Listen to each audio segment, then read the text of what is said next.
by the way, kahapon na-interview namin si Secretary Manny Bonoan at kami mismo Hmm, nagulat kasi binanggit ko sa kanya yung figure na 280 billion na insertion sa mm. DPWH budget. Sabi niya hindi 288, ma'am.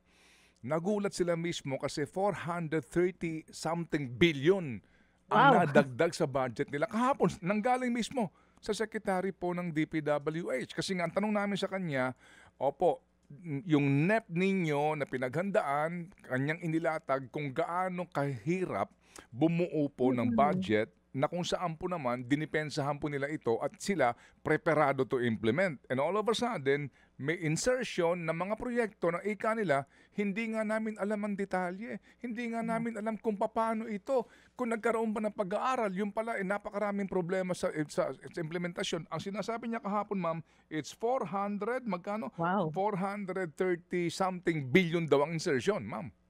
Wow, ido-double check ko 'yan Manong Ted 'no, kasi nung tiningnan ko yung NEP na naka-publish sa DBM website at yung GAA Mm-mm. na pumasa, ang computation ko lang ay 288 billion. Pero tama po si ano, si Secretary Bonoan, napakahirap niyan at talagang nakakagalit. Kasi halimbawa po specifically for DPWH, bago maisama sa listahan ng mga programa sa NEP, dapat may feasibility study sila, may program, gaano ba kadaling implement ito, handa na ba talaga? Lahat ng tanong na 'yan sinasagot bago maisama do'n. Priority program ba 'to, kasama ba sa medium development plan natin?